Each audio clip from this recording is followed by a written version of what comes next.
guys, welcome to another game casted by Don Juancho. Robot. Together we are the bro, or the, what are we? The Don Bot. Forgot, we changed, we were the Bro Juancho, and then now we're the Don Bot. So, Donbot, the casting Archon. get used to it, yup. So in the top right, we have Ganjsmoker, this angry Zerg here, and in the bottom left we have the Protoss Nyx. Seems like a very fitting name for a Protoss player. What is this? This is Cloud Kingdom, I believe? Yes.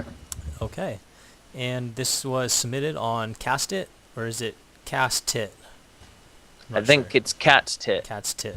That's the Reddit subforum for casting StarCraft 2 games. So, do we want to talk about what this build's going to be? Because he did post what the Protoss is going to be doing here. We haven't watched it, so let's just be surprised. We'll just have that little bit of, what do you call it, irony or whatever, where you know what's going to happen first. Gotcha. Yep. Yep, I believe that's one of the forms of irony. There's like 12 of them. So it I know that. looks, yeah, hey, you gotta learn something. And by the way, I like the music. I like the intro. That is some sweet music. It just makes me think of Taking Down Glass Joe. I was so good at that guy. Oh man, I know. Then every other fighter had a problem. Kind of hard. Yeah.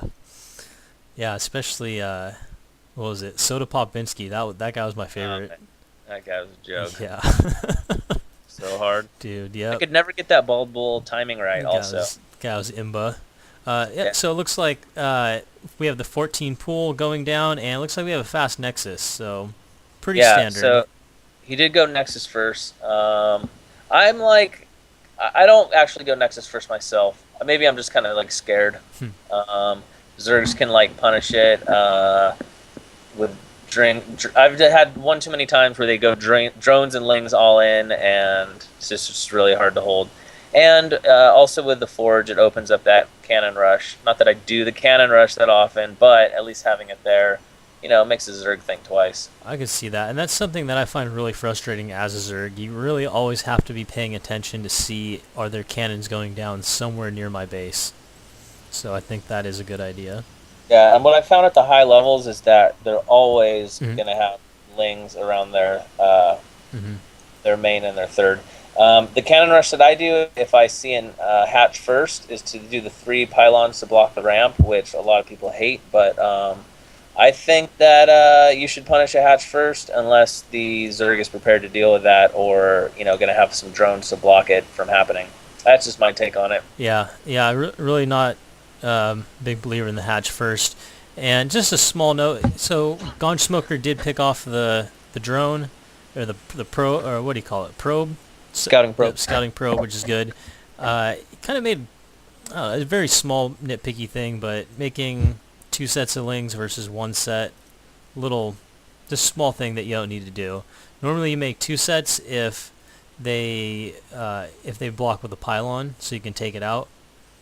But just a very small thing. And it does look like this drone, or this probe, gets in. Wow, that's pretty huge. Yep. Seeing the no gas, or at least I would assume it's very huge. What are your thoughts on that? Yeah, the gas definitely tells you something. It tells you that it's more likely he's not going to have like speedlings out quick, or it's more likely not going to be like some kind of 2-base all-in. But what I really want the Protoss to try to scout is that third that the Zerg has, and he has not scouted that yet. And that's huge. I mean, if he actually has first scouting probe killed, and then he sent a second one, right, to go into the main. Yeah. That's a good thing to do. I mean, if you scout the main and you see like 2 gases, or you see a roach warren, then you know for sure that quick all-in's going. But you get the same kind of info out if you see a third hatchery down. So that's the thing that's like the big thing that I'm always trying to scout for, is that third. And once I see the third, I can like breathe a sigh of relief, because I know that I'm not going to get overrun by units for another 5 minutes. Yeah, so a little action going on in the middle here. I just lost a zealot.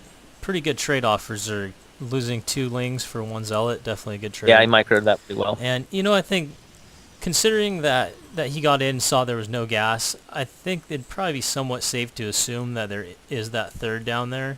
Because if you're on 2 bases, I think you'd have a gas earlier. But just kind of a small side note.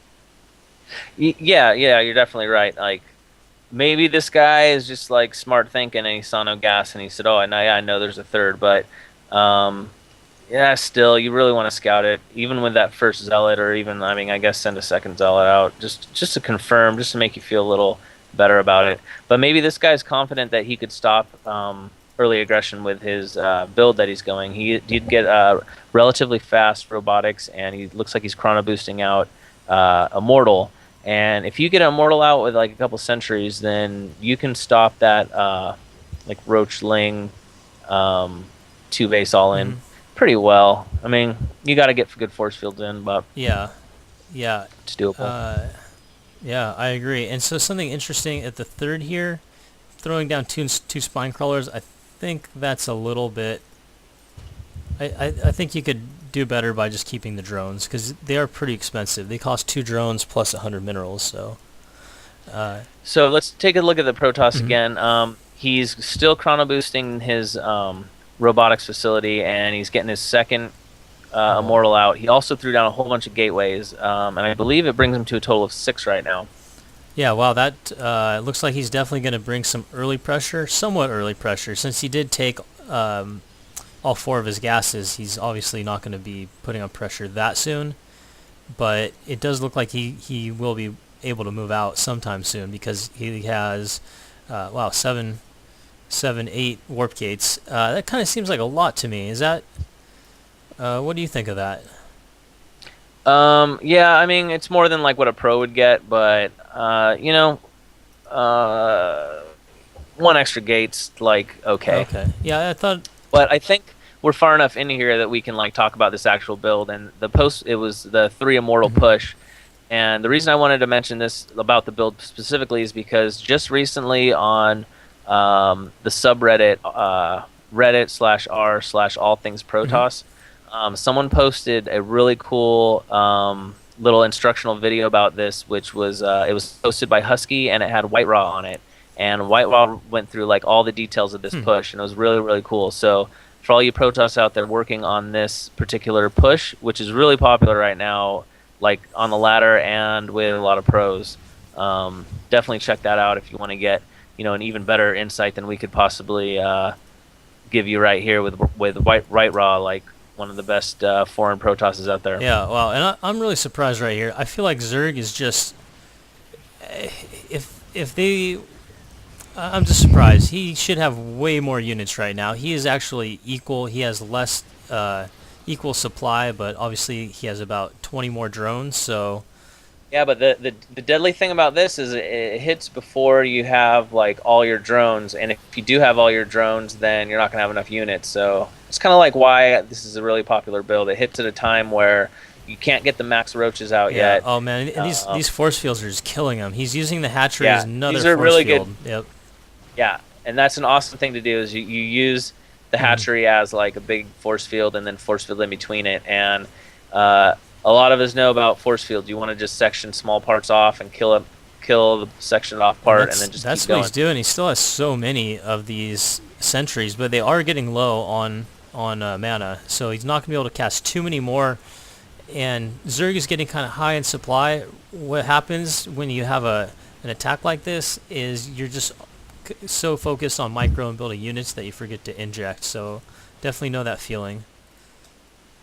Yeah, and really the question with whether you're going to like win with this push or not, it comes almost all totally down to the force fields. And like, I mean, I guess like whether you do enough damage or whatever, but I mean, if you get good force fields, you're going to do tons of damage. Yeah, with this. Ganjsmoker is actually holding this off somewhat well, although the 3 immortals are still alive. Oh wow, and that just seemed like a misclick by Nyx. Really bad. He messed up there. And so as a Zerg, what you want to do here is you really want to pick off the immortals and the sentries.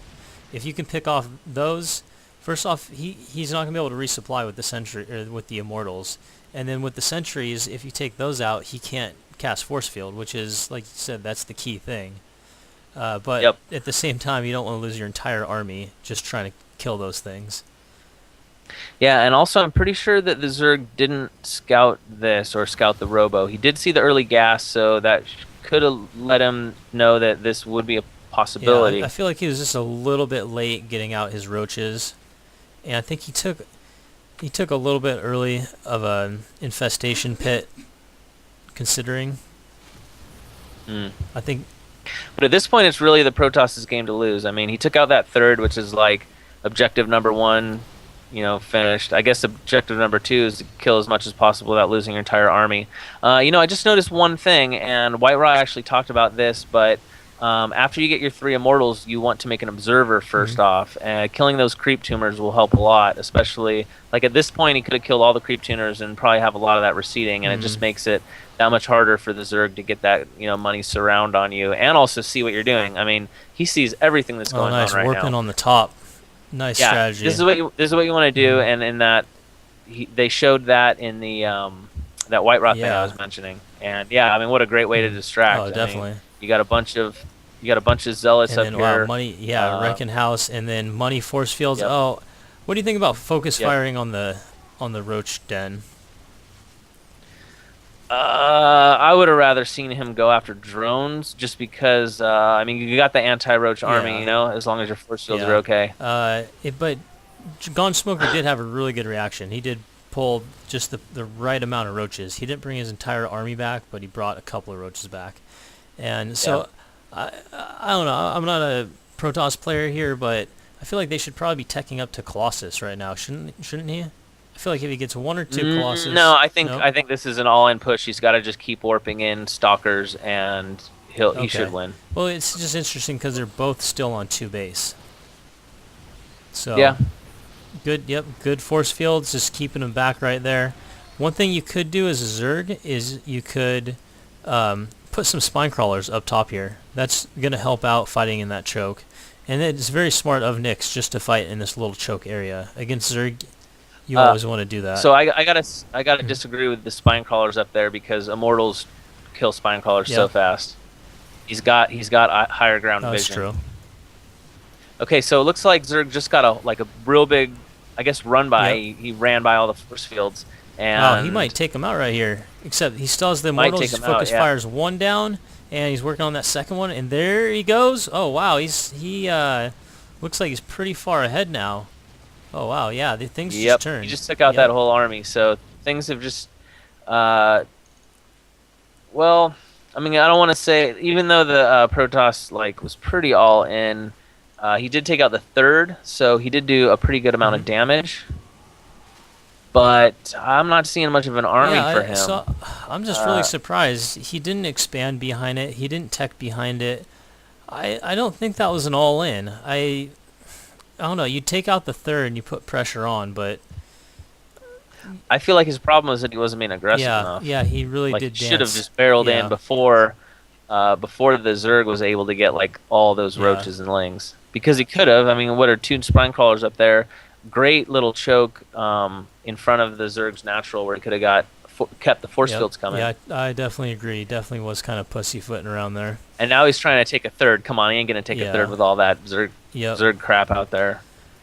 And well, Zerg is very smart, taking a 3rd and a 4th. However, Colossus is out. I do like I like teching to Colossus. I feel as a Zerg, Colossus is kind of one of those game changers. You need to get out. You pretty much need. It definitely is, but in this case, he doesn't have the range, or maybe just good he doesn't have it. Though, but he is taking down the front right here. He's he might take out the cybernetics core.